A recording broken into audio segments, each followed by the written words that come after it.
Martes 14 de enero de 2025.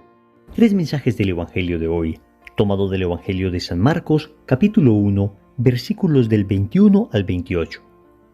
En la ciudad de Cafarnaún, el sábado entró Jesús en la sinagoga a enseñar. Estaban asombrados de su enseñanza porque les enseñaba con autoridad y no como los escribas. Había precisamente en su sinagoga un hombre que tenía un espíritu inmundo y se puso a gritar: ¿Qué tenemos que ver nosotros contigo, Jesús Nazareno? ¿Has venido a acabar con nosotros? Sé quién eres, el Santo de Dios. Jesús lo increpó: Cállate y sal de él. El espíritu inmundo lo retorció violentamente y dando un grito muy fuerte salió de él.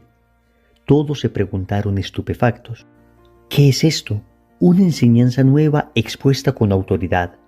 Incluso manda a los espíritus inmundos y le obedecen. Su fama se extendió enseguida por todas partes, alcanzando la comarca entera de Galilea. Palabra del Señor. Gloria a ti, Señor Jesús. Querida familia, en el ministerio público de Jesús, además de las enseñanzas, de los milagros que vemos frecuentemente, también encontramos continuos exorcismos. Y con ellos el Señor ya está manifestando el carácter espiritual de la redención. Recordemos que había corrientes en Israel que creían que el Mesías vendría a ser una especie de redentor político, que les iba a librar simplemente de la esclavitud de la potencia extranjera que les estaba subyugando, en este caso de Roma.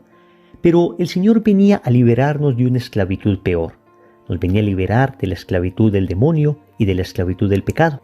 Porque en todo caso, si la redención hubiera sido exclusivamente política, es decir, si el Señor hubiera liberado a Israel solamente de la potencia extranjera que le dominaba, en ese entonces Roma, sabemos que a lo largo de la historia hubiesen surgido nuevas potencias que dominaran.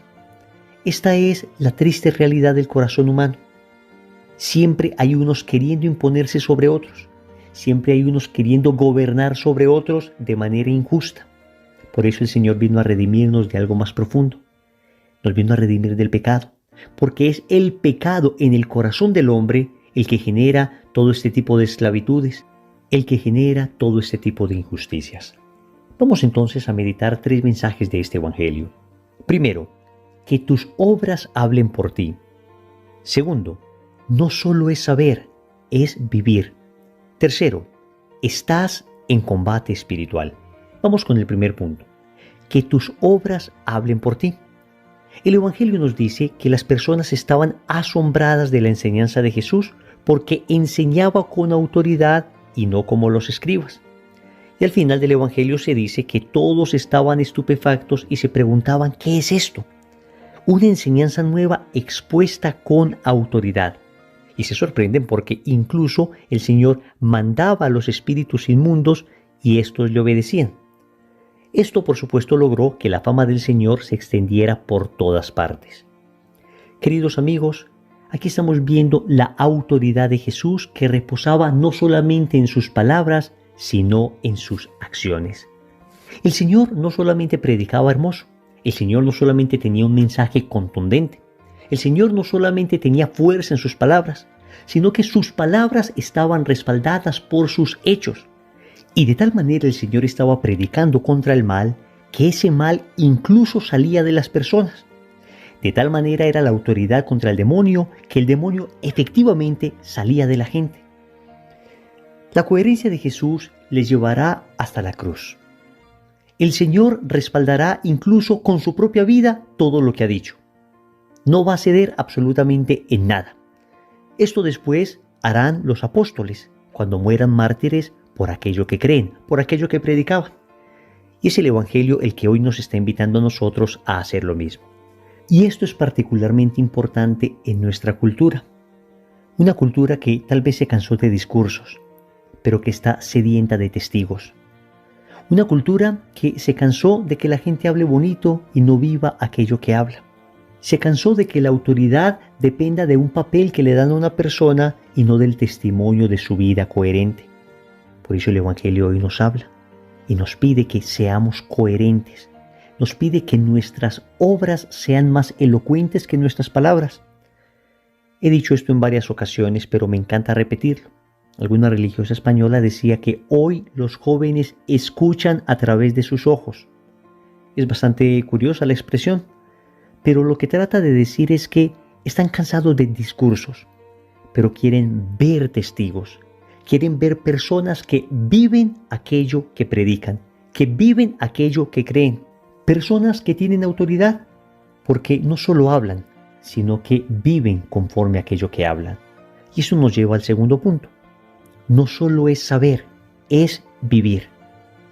Es increíble lo que los demonios le dicen a Jesús. ¿Qué tenemos que ver nosotros contigo, Jesús Nazareno? ¿Has venido a acabar con nosotros? Sé quién eres, el Santo de Dios. Querida familia, estos demonios sabían quién era Jesús. Y sin embargo, esto no les dio la salvación. Porque no basta con saber, no basta con entender. Claro que es importante saber, claro que es importante entender, claro que es importante meditar la palabra de Dios y tratar de comprenderla en su profundidad. Pero si esto no se hace vida, si esto no se traduce en obras concretas, si de la razón no pasa al corazón y del corazón no pasa a la vida, pues nos estaremos comportando como estos demonios. Reconocemos a Jesús, sabemos quién es Él, pero no nos salvamos. Pero no queremos aceptar su salvación. Esto tiene mucho que ver con aquello que el apóstol Santiago dice en su carta en el capítulo 2, versículo 19. ¿Tú crees que hay un solo Dios? Haces bien. También los demonios lo creen y tiemblan. Qué tremendas palabras del apóstol Santiago y caen como anillo al dedo a esta meditación. Familia, tal vez esto es lo que más me toca a mí el corazón de este evangelio. Y particularmente me toca el corazón porque he sido una persona a la que le ha encantado conocer. He querido profundizar mucho en la palabra, he querido profundizar mucho en mi fe, pero hoy el evangelio me está exhortando y me está diciendo, y de todo esto que has estudiado, y de todo lo que conoces de Jesús, ¿cuánto vives? Recuerda que al que mucho se le da, mucho se le exige. Y entonces la tentación podría ser, muy bien, entonces prefiero no saber más, porque si me van a exigir más, prefiero no saber más. No, queridos amigos, la solución no es esa. La solución es, si sé más, entonces voy a pedir la gracia para vivir mejor. La gracia para ser más coherente. Porque ciertamente el conocimiento de la palabra libera. El conocimiento de la palabra nos ilumina en medio de las tinieblas en que nos encontramos. El conocimiento de la palabra nos llena de gozo. El conocer a Jesús nos llena de entusiasmo. Entonces debemos pedirle a Dios la gracia de poder vivir aquello que conocemos, de no ser como estos demonios. Reconocían a Jesús, pero no vivían la enseñanza de Jesús. Y para ello, pues nosotros tenemos la ayuda de la gracia. Es que nadie te está diciendo que solo lo vas a lograr. Nadie te está diciendo que con tus propias fuerzas lo vas a lograr. El Señor siempre nos garantizó su presencia. Él dice que Él es la vid y que nosotros somos los sarmientos, y que lejos de Él no podemos hacer nada.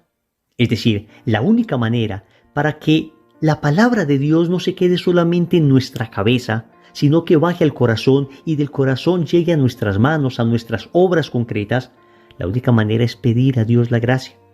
Por eso no nos cansamos de repetir en estas meditaciones aquella oración de San Agustín. Señor, dame lo que me pides y pídeme lo que quieras. Señor, tú hoy en la palabra me estás exhortando y me estás pidiendo que no solamente deje el conocimiento en mi cabeza, sino que lo haga vida. Pues dame la gracia, Señor, para hacerlo, porque yo solo no soy capaz. Yo me esforzaré orando, me esforzaré tratando de cumplir con aquello que me pides, pero tu gracia es finalmente la que lo logrará en mí. Señor, dame lo que me pides y pídeme lo que quieras. Tercero, estás en combate espiritual. El Evangelio nos dice que después de que Jesús exhortó al espíritu inmundo, este tiró al hombre al suelo, lo retorció violentamente y dando un grito muy fuerte salió de él. Amigos, estamos en un combate contra Satanás, en un combate espiritual.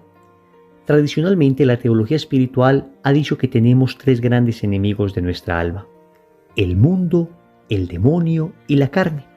Y cuando hablamos del mundo como enemigo del alma nos referimos al ambiente de pecado, de donde procede el apelativo mundano. Lo mundano es todo aquello que se opone al Evangelio. Lo mundano se expresa en todos aquellos ambientes que son contrarios a la enseñanza de Jesús, que se burlan de Cristo, que tienen sus propias máximas, que tienen su propia filosofía contraria a la del Evangelio. Ese es un gran enemigo, el mundo. Luego está el demonio que hoy Jesús expulsa y que nos muestra que Él tiene el poder para expulsar.